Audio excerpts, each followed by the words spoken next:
መጽሐፍ ቅዱስ የቀደድሽው ልጅ ጌታ በፍቅሩ ይመልስሽ። አለማወቅሽ ነው። ያወቅሽው ጊዜ እንደ መጽሐፍ ቅዱስ የምትከተየው ነገር አይኖርም። እኔ ምንም ክፉሽን አልመኝም። ምንም በፍጹም የሚሰሩትን አያውቁምና ይቅር በላቸው ነው የሚለው የጌታ ቃል። ስለዚህ እናቱ መጽሐፍ ቅዱስን ወደፊት ጌታ ብሎ ብታነቢ ደስ ይለኛል። ለምሳሌ የማርያምን ስዕል ተቀደደ ተብሎ በአንድ ቀን ቫይራል ነው ሄደችው ልጅቷ። በአንድ ቀን ቫይራል ካልጠፋች ብለው ቪዲዮ በሙሉ የኦርቶዶክስ ልጆች ሲሰሩ አይቻሉ። መጽሐፍ ቅዱስ ሲቃጠል ደንታ ይሰጣቸው ምንም አላሉ። ምንም ደንታ። መጽሐፍ ቅዱስ ሲቃጠል ጉዳያቸው አይደለም። እስቲ ታምረ ማርያምን አቃጥል ይመጡላል።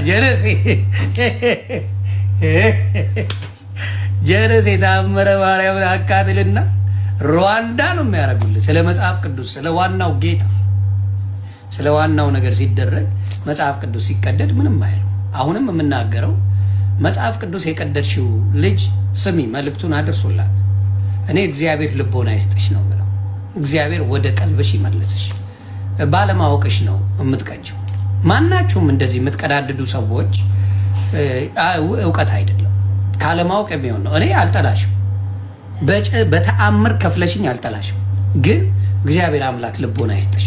መጽሐፉን ከምትቀጂው ከፍተሽ አንብቢው። ከፍተሽ ካነበብሽው እውነቴን ነው የምልህ ትድኝበታለሽ።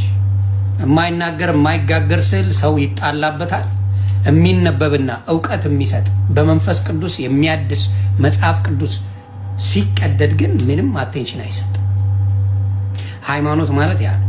ሃይማኖት የሚቀደድ መጽሐፍ ቅዱስ ቀዳ ስታቃጥለው የሚያሳይ። ያንን ስታደርግ አንድም ሞቱ እንዴት መጽሐፍ ቅዱስ ተቀደደ ብሎ የሚቆጭ የኦርቶዶክስ ወንድሞች አላየሁ። አሁን ትንሽ የተቀዳደዱ ነገሮች አይታችኋል።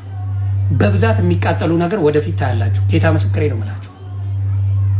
በብዛት ሰው ሲሰግድለት ምን ሲልለት የነበረውን ስላውጥቶ ወደፊት እንደሚያቃጥል ነግረሃለሁ። እቺን የትንቢት ቃል እንዳትረሱ።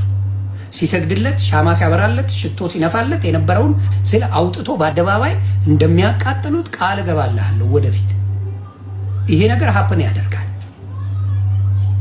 ሀፕን ያደርጋል። ለምን?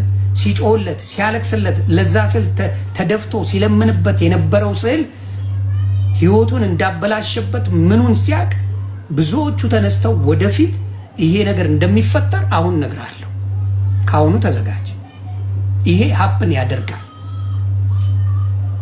ለምን? የብዙ ሰዎችን ህይወት ተጭበርብረውበታል። እውነተኛ ክርስቶስን ደብቆበታል፣ ሸፍኖበታል። ኢትዮጵያ ላይ ሀፕን ያደርጋል። ስዕሉ ሙሉ ስዕል ቤቱ ለጥፎ መብያ መጠጫ እንዲያውም ደግሞ መኖሪያ ያጣ መፍትሄ መልስ ያጣ ሰው የመረረው ጊዜ አውጥቶ ማቃጠሉ አይቀርም። ይሄንን እወቁ። ስለዚህ ማሰገዳችሁን ምን ማድረጋችሁን አስተውሉ። መጽሐፍ ቅዱሳዊ አይደለም። እናንተም ታውቁታላችሁ። እያወቃችሁት ህዝቡ ግን ወደ ገደል ቢሄድ ምንም የማይመስላችሁ ሰዎች እንደሆናችሁ አይቻልም።